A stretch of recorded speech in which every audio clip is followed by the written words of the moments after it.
Hey there, it's Dr. Todd Cameron here, GP and co-founder at M3 Health. I wanted to chat to you about some of the confusion surrounding the Prime Minister's announcement last night, being 28th of June, 2021.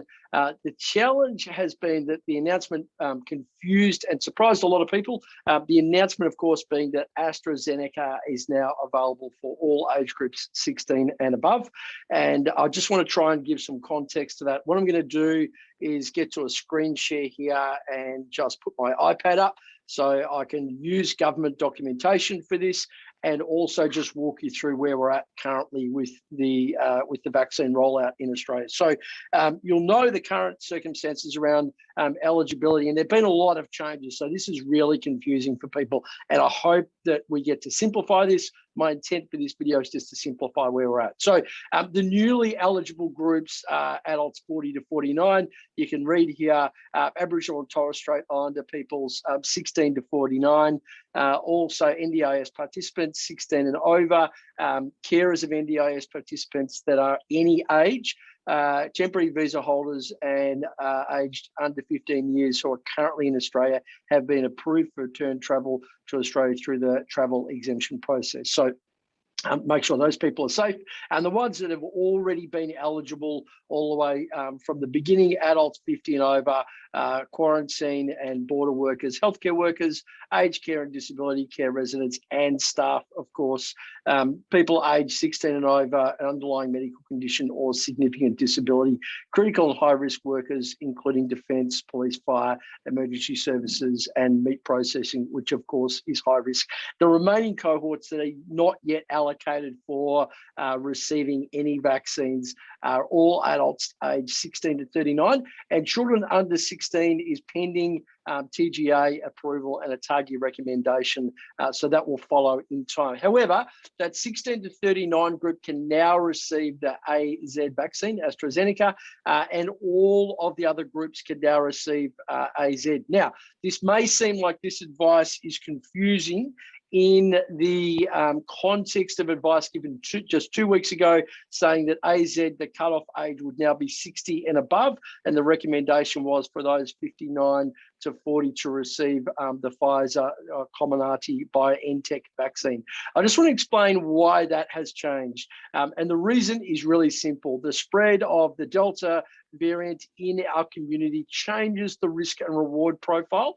So when there's no community transmission, we need to be focused on what the risks are for the vaccine, because the reward for being vaccinated is always high. And I'm just going to say this up front. I'm sure you all know this. You've heard it from me many times. The only single way out of this pandemic is through vaccination, and not just our country. We're at about 5% of Australians fully vaccinated. We're going to need to get that vaccination rate very, very high. These newer variants are much more contagious than the original. And so what that means is vaccination levels are going to need to be high. And once we get them there, you're probably going to be getting an annual vaccine that updates for the variants that are currently spreading globally. We don't just need to vaccinate ourselves, we need to vaccinate the globe. Not Australia, but all developed countries are going to need to help out with this, or we will never, ever, ever get out of this pandemic. That's really important. But let's bring it back to where we are now. So the reason that AZ vaccine was rescheduled was because the risk of TTS was higher than expected. So TTS is basically an immune mediated. So the immune system does something where it goes a bit crazy, and it does a combination of two things. It makes you form clots in places where you wouldn't normally form them. And in forming those clots, it uses up all the platelets. Platelets are tiny, tiny little bits broken off from cells that basically work as the plugs to stop you from bleeding. And so you end up with this weird combination of big clots and a problem with actually stopping bleeding. And so that is the thing that we are mostly worried about with AZ. So what I've done here is try to turn the government documentation into something that's a little bit more readable. So the risk of TTS, when you look at all of these down the side here, is if you look at under age 50, you would expect 1 in 32,000 people to get TTS. And at the end, we'll talk about what happens if you do get it. So about 1 in 32,000 if you're under 50. Between age 50 and 59, expect that to be 37,000 people. sorry, 1 in 37,000 people. Between age 60 and 69, 1 in 71,000. Between age 70 and 79, 1 in 55,000, and above age 80, 1 in 52,000. Now, the bit that's really important here is that the rate of TTS is higher than what we expected, but the good news is the rate of serious outcome, i.e. death from TTS, is much lower than we expected. Originally, that was quoted at 25%, 1 in 4 people. Now it is 3%, so 1 in 33 people that get TTS die from it. So if you work out those numbers and you multiply them all by 33, you'll end up with the rate of deaths as a result of the AZ vaccine. So in broad terms, under 50 years, 1 in 1 million people you can expect would succumb, would die as a result of having TTS, as a result of having the vaccine. Whereas when we get up to the less frequent risk of getting TTS, you're talking more like 1 in 2 to 1 in 2.5 million. So really big numbers, but still serious. Look, nobody wants to be on the receiving end of any serious complication, let alone death. But that is what we're talking about here.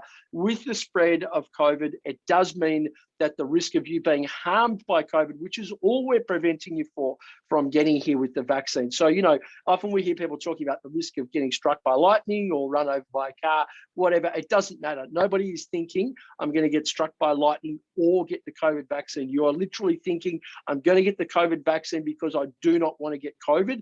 And the risk of harm from COVID is very high.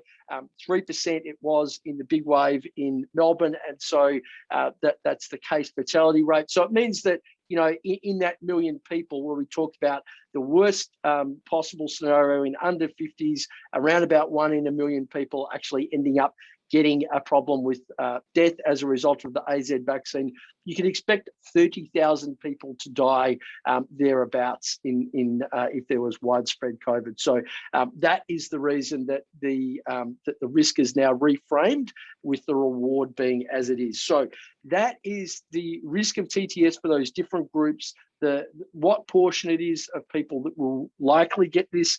And it's really important that we detect the symptoms early. So I'm going to go through some of those for you in a moment.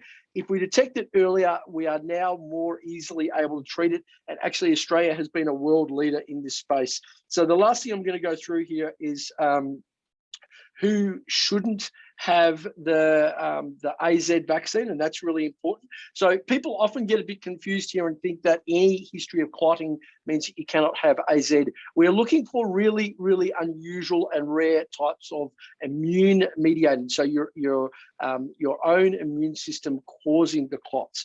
And so here, what we learn is that the groups we need to worry about are rare causes, which is cerebral venous sinus thrombosis. So literally, this is a clot in the large venous spaces in the brain. You would know if you had this. It is not a stroke. It is not a bleed in the brain or anything that people would more commonly have. Heparin-induced thrombocytopenia. Generally speaking, you will have been given heparin when you're in hospital and you've been admitted, and it's been given through an intravenous mechanism. So you would usually know about heparin-induced thrombocytopenia. Idiopathic splanchnic thrombosis. Idiopathic is a great medical word to say we don't know why. Splanchnic is just a group of vessels that are in the gut. And so if there is an unexplained cause of clotting in an artery or a vein in the gut, that is something that we obviously would not, and again, you would know about that. That's a very, very rare and an unusual symptom. Antiphospholipid syndrome with thrombosis. So that is people often that have lupus, that have had clots associated with that. Again, you would know if you've had something like this. If you are not sure, it is most important that you have a conversation with your usual GP.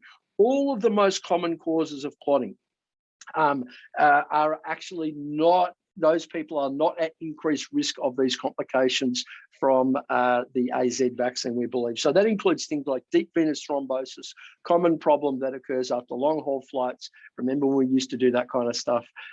Pulmonary embolus, which is when one of those clots breaks off and goes to the lungs. And you can see here the rest that I won't fully read out, but that's important to know.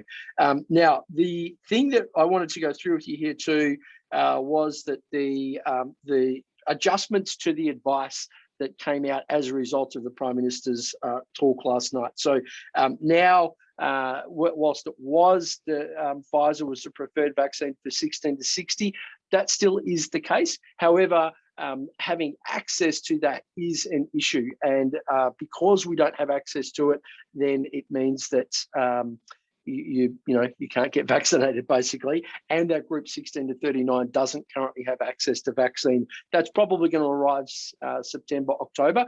But the truth is, if you want to get AZ and get 2 doses in, you need to have 1 now and 1 in 12 weeks. So it's 3 months until you're fully vaccinated in any case.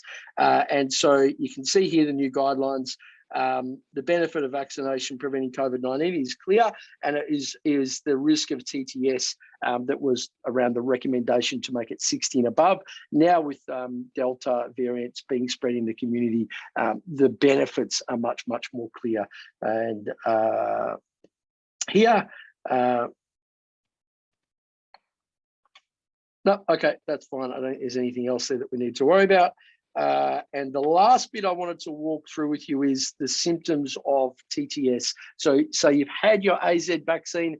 The thing you need to be mindful of is between 4 and 30 days after the vaccine. So 4 days to 4 weeks after the vaccine, effectively in that time frame, particularly pay attention for severe persistent headaches. Those are important because they can indicate that you're getting that thrombosis in the cerebral venous sinus.